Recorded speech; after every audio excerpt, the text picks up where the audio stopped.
Hi, I'd like to read this story to all the children that are special to me that I can't read to in person because they live too far away.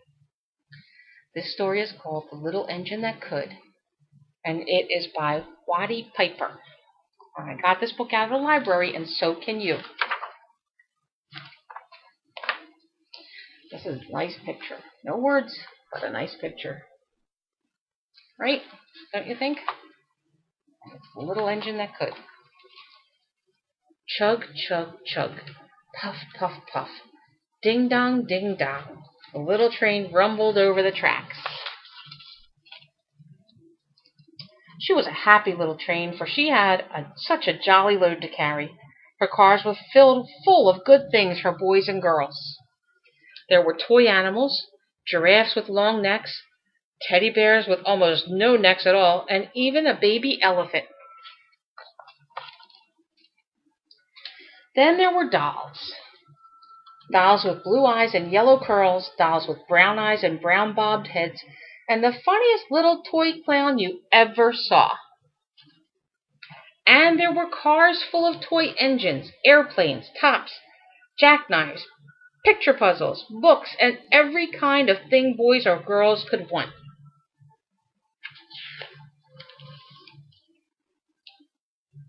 But that was not all. Some of the cars were filled with all sorts of good things for boys and girls to eat. Big golden oranges, red-cheeked apples, bottles of creamy milk for their breakfasts, fresh spinach for their dinners, peppermint drops, and lollipops for after-meal treats. The little train was carrying all these wonderful things to the good little boys and girls on the other side of the mountains. She puffed along merrily. Then all of a sudden she stopped with a jerk. She simply couldn't go another inch. She tried and she tried, but her wheels would not turn. What could be wrong? What were all those good little boys and girls on the other side of the mountain going to do without the wonderful toys to play with and the good food to eat? "Here comes a shiny new engine," said the funny little clown, who jumped out of the train. "Let us ask him to help us." So all the dolls and toys cried out together, "Please, shiny new engine, won't you please pull our train over the mountain? Our engine is broken down, and the boys and girls on the other side won't have any toys to play with or good food to eat unless you help us." There's what they look like when they're asking. And there's a picture of the shiny new engine. But the shiny new engine snorted. "I pull you? I am a passenger engine.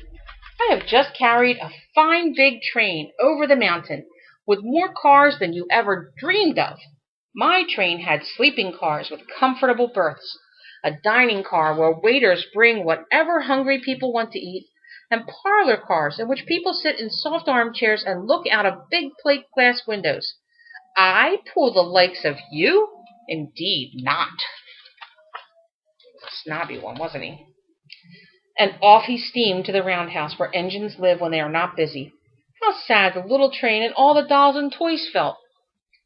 Then the little clown called out, "The passenger train is not the only one in the world.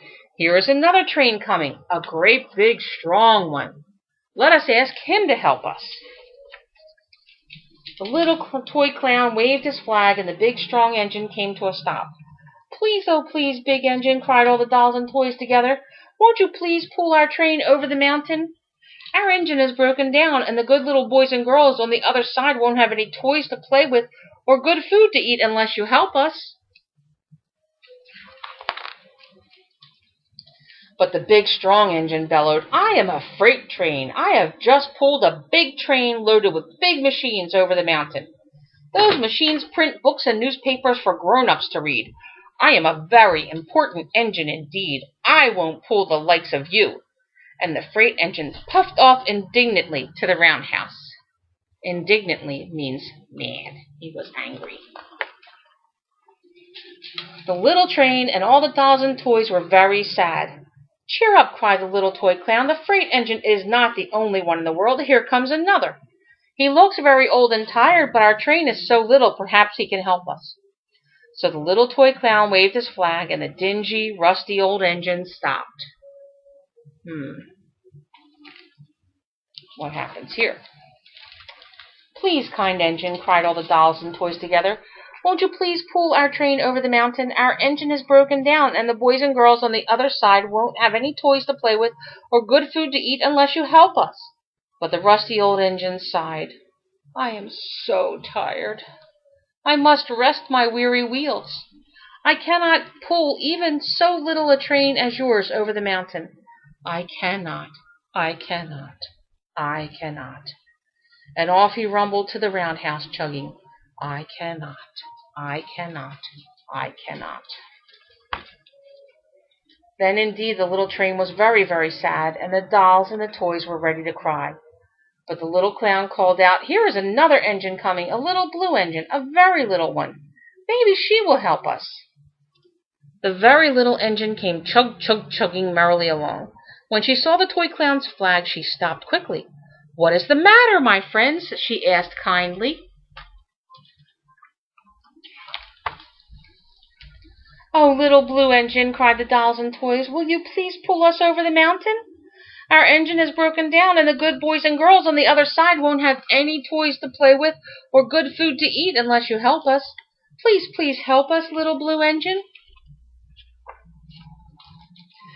I'm not very big, said the little blue engine. They use me only for switching trains in the yard. I've never been over the mountain. But we must get over the mountain before the children awake, said all the dolls and all the toys. The very little engine looked up and saw the tears in the doll's eyes. And she thought of the good little boys and girls on the other side of the mountain who would not have any toys or good food unless she helped.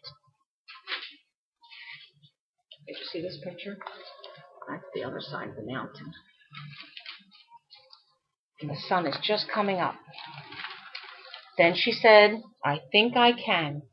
I think I can. I think I can. And she hitched herself to the little train. She tugged and pulled and pulled and tugged, and slowly, slowly, slowly they started off. The toy clown jumped aboard, and all the dolls and the toy animals began to smile and cheer. Puff, puff, chug, chug, went the little blue engine.